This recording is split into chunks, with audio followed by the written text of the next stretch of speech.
জায়েদ খান জয়কে জয় আর জায়েদ খানকে যে তারা বেহায়া কিনা, তারা দুজনই বেহায়া। যেহেতু ওনারা বলছে তারা দুজনই, আমি আর কি বলবো, এখানে দুজনই বেহায়া। ওনারা যেগুলো করছে ভাইরাল হওয়ার জন্যই করছে, ঠিক আছে। তো আসলে কি ওনাদের কি ওই নলেজ নাই যে কোথায় কোন কথা বলতে হবে? বাট দুজনই হচ্ছে এক প্রকার, আমার মনে হয় যে দুজনই ঝোকার। বাট হচ্ছে তারা হচ্ছে ভাইরাল হওয়ার জন্য তাদের আসলে ওই ইন্টেনশনটা তো অলরেডি তো ভাইরাল হয়ে গেছে। একটা কি জনপ্রিয়তা, আরেকটা ভাইরাল, মানে হচ্ছে দুই বিষয়। হচ্ছে তারা হচ্ছে একে ভাইরাল হয়ে মানুষের পরিচিতি পেয়েছে। যেমন এই যে কিছুদিন আগে মামুন নামের একটা প্রিন্স মামুন যেটাকে বলে, এই যে এগুলারে নিয়ে সবাই মানে নাচানাচি ফাড়াফাড়ি করতেছে।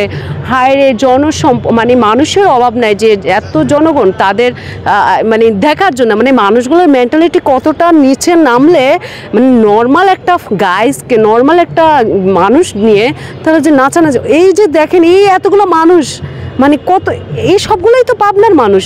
মানে আমার মতে কি ভাই এসে কি মানে তারা কি যে তাদের জন্য এত মানুষ ভিড় করছে, মানে অন্য রকমের একটা অবস্থা।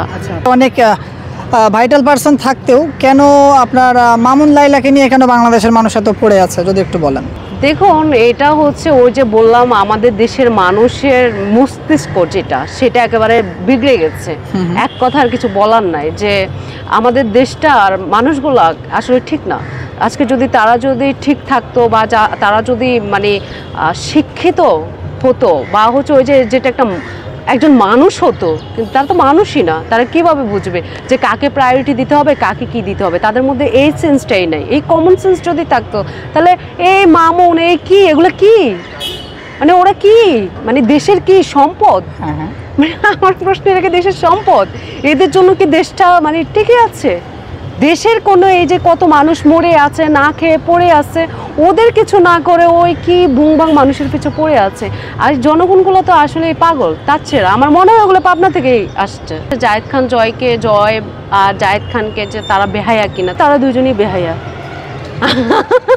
যেহেতু ওনারা বলছে তারা দুজনই, আমি আর কি বলবো, এখানে দুজনই বেহায়া। দুজনে বেহায়া। আপু বিয়ে করছেন কবে? এখন এটা নিয়ে ভাবছি না। কোনো চিন্তা ভাবনা নাই? না, কোনো চিন্তা ভাবনা নাই। আপনি একজন অ্যাডাল্ট, তারপরেও বিয়ে নিয়ে এখনো চিন্তা ভাবনা নেই? এটার তাতে কি, কারণ হচ্ছে আমি আমার মতো করে যখন আমার সময় আসবে, কারণ আমি এখন কাজটাকে ফোকাস দিচ্ছি, ঠিক আছে। আর আমরা তো হচ্ছে আদি যুগের মানুষ না, আমরা হচ্ছে এখনকার ইয়ং জেনারেশনের ছেলে মেয়ে। আমরা এখন চাই কিছু একটা করব, কার উপর ডিপেন্ড না থেকে। আর আমি এখন কিছু একটা করার জন্য আমি ফোকাস দিচ্ছি। আমি এখন বিয়েটা নিয়ে আমি ফোকাস দিচ্ছি না। বিয়ে ডাজন্ট ম্যাটার, এটা যে কোনো সময় হতে পারে। এই যে ব্যবসা ছোট হোক বড় হোক, এটা একটা বিজনেস, একটা কিছু শুরু করেছেন, আসলে মানুষকে নিয়ে সামনে আপনার চিন্তা ভাবনা কি? আগে আমি নিজে মানুষ হতে হবে, নিজে মানুষ হব, তারপর অন্যকে মানুষ করতে পারবে না। দেখা গেলে এখন আমি যদি এই ধরনের কথা বলি যে সাধারণ মানুষ, আমাকে অনেকে আবার বলবে যে কে রে ভাই তুই, আগে তুই ঠিক হ, এটা সেটা। মানুষের মেন্টালিটি এমন। দেখুন আমাদের দেশের ম্যাক্সিমাম, আমি এই যে আজকে কতদিন যাবত থেকে আমি কাজের মানুষ একজন খুঁজছি, আমাকে হেল্প করবে, একটা কাজের মানুষ আমি পাচ্ছি না, আর সবই পাচ্ছি ভিক্ষুক। এই ভিক্ষুকের একটা বিজনেস হয়ে গেছে আমাদের বাংলাদেশে। আর এই ভিক্ষুকদেরকে ভিক্ষা দিচ্ছি কি আমরা, জনসাধারণ মানুষগুলো। কেন তাদের ভিক্ষা দেব?